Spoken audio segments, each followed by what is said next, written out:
আসসালামু আলাইকুম ওয়া রাহমাতুল্লাহি ওয়া বারাকাতুহু। আলহামদুলিল্লাহি ওয়াহদা ওয়াসসালাতু ওয়াসসালামু আলা মান লা নাবিয়্যা বা'দাহু আম্মা বা'দ। সম্মানিত দিনী ভাই ও বোন, জিলহজ মাসের প্রথম 10 দিনের একটি গুরুত্বপূর্ণ দিন হলো আরাফার দিন। আর এ দিনেরও বিশেষ ফজিলত রয়েছে। আমরা এ দিনের 10টি ফজিলত জানব। 1 নম্বর হলো আল্লাহর দিন ও নেয়ামত পরিপূর্ণ হওয়ার দিন। যেমনটি মহান আল্লাহ বলছেন বিদায় হজের ভাষণে যে আয়াতটি নাজিল হয়েছিল, আল ইয়াউমা আকমালতু লাকুম দীনাকুম ওয়া আতমামতু আলাইকুম নি'মাতি ওয়া রাদিতু লাকুমুল ইসলাম দীনা। আজ আমি তোমাদের জন্য তোমাদের দিনকে পূর্ণাঙ্গ করে দিলাম এবং তোমাদের উপর আমার নিয়ামতকে সম্পূর্ণ করলাম, আর ইসলামকে তোমাদের জন্য দিন হিসেবে, জীবন ব্যবস্থা হিসেবে মনোনীত করলাম। দ্বিতীয়ত, কোরআন ও হাদিসকে চূড়ান্ত সংবিধান ঘোষণার দিন। রাসূল সাল্লাল্লাহু আলাইহি সাল্লাম মৃত্যুর অল্প কিছুদিন আগে বিদায় হজের ভাষণে কিয়ামতের পূর্ব পর্যন্ত আগত সকল মানুষের সকল সমস্যার সমাধান হিসেবে একমাত্র কোরআন ও হাদিসের ঘোষণা দিয়েছেন। ভাষণের এক পর্যায়ে তিনি বলেন, ওয়াকাদ তারাকতু ফীকুম মা লান তাদিল্লু বা'দা ইন ইতাসামতুম বিহি কিতাবাল্লাহ। আমি তোমাদের মাঝে এমন একটি জিনিস রেখে যাচ্ছি, যদি তা তোমরা আঁকড়ে ধরো তবে তোমরা আমার মৃত্যুর পর কখনো বিপদগামী হবে না, আর তা হচ্ছে আল্লাহর কিতাব।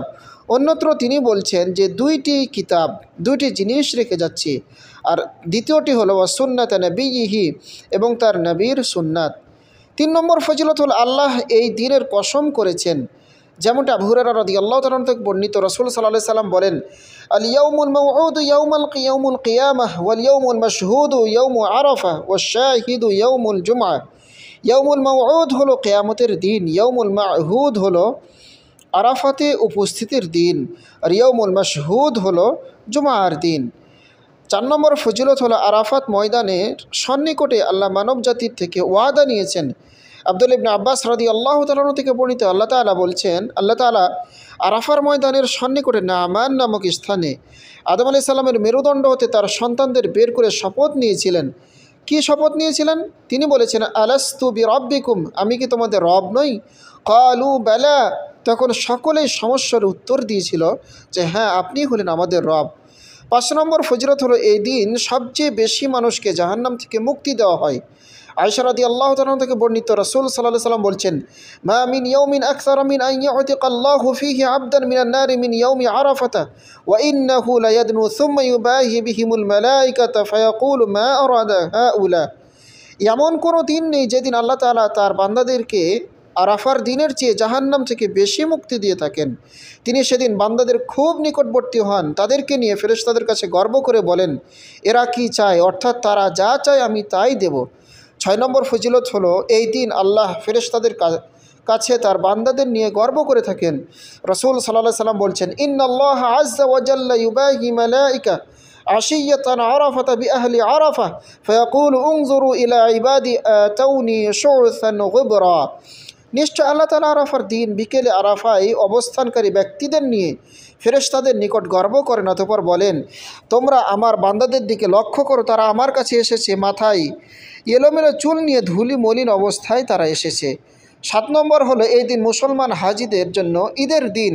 ইয়াউমু আরাফা ওয়া ইয়াউমুন নাহরি ওয়া আইয়ামুত তাশরিকি ঈদুনা আহলুল ইসলাম।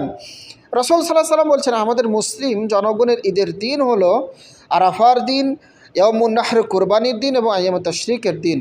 8 নম্বর ফজিলত হলো আরাফার দোয়া সবচেয়ে উত্তম দোয়া। রাসূল সাল্লাল্লাহু আলাইহি সাল্লাম বলছেন, খায়রুদ দুআই দুআউ ইয়াউমি আরাফাতা ওয়া খায়রু মা কুলতু আনা ওয়ান নাবিয়্যুনা মিন ক্বাবলি লা ইলাহা ইল্লাল্লাহ ওয়াহদাহু লা শারীকা লাহুল মুলকু ওয়া লাহুল হামদু ওয়া হুয়া আলা কুল্লি শাইইন কাদির। সর্বোত্তম দোয়া হলো, শ্রেষ্ঠ দোয়া হলো আরাফার দোয়া, এবং শ্রেষ্ঠ কালিমা হলো আমি এবং আমার পূর্ববর্তী সকল নবী যা পাঠ করেছেন তা হলো লা ইলাহা ইল্লাল্লাহু ওয়াহদাহু লা শারীকা লাহুল মুলকু ওয়া লাহুল হামদু ওয়া হুয়া আলা কুল্লি শাইইন কাদির। 9 নম্বর ফজিলত হলো এই দিনের সিয়াম 2 বছরের গুনাহের কাফফারা হয়ে যায়। সুবহানাল্লাহ। রাসূল সাল্লাল্লাহু আলাইহি সাল্লাম বলছেন, একদা আরাফার সিয়াম সম্পর্কে তাকে প্রশ্ন করা হলে তিনি বলেন, সিয়ামু ইয়াউমি আরাফাতা আহতাসিবু আলাল্লাহ আন ইউকাফিরা সানাতাল্লাতী ক্বাবলাহু ওয়াস সানাতাল্লাতী বা'দাহু। আরাফার দিবসের সিয়াম সম্পর্কে আল্লাহর কাছে আমি আশা করি যে তা বিগত 1 বছর ও আগত 1 বছরের গুনাহের কাফফারা হয়ে যায়। 10 নম্বর ফজিলত হলো হজের মূল কাজ হলো আরাফায় অবস্থান করা। রাসূল সাল্লাল্লাহু আলাইহি সাল্লাম বলছেন, যে ব্যক্তি সূর্যোদয়ের পূর্বে আরাফায় পৌঁছে গেল সে হজ পেয়ে গেল। পক্ষান্তরে যে ব্যক্তি ফজরের পূর্বে আরাফায় অবস্থান করলো না তার হজ বিনষ্ট হয়ে গেল। আল হাজ্জু আরাফাতু আল হাজ্জু আরাফাতু আল হাজ্জু আরাফা। হজ হচ্ছে আরাফায় অবস্থান, হজ হচ্ছে আরাফায় অবস্থান, হজ হচ্ছে আরাফায় অবস্থান।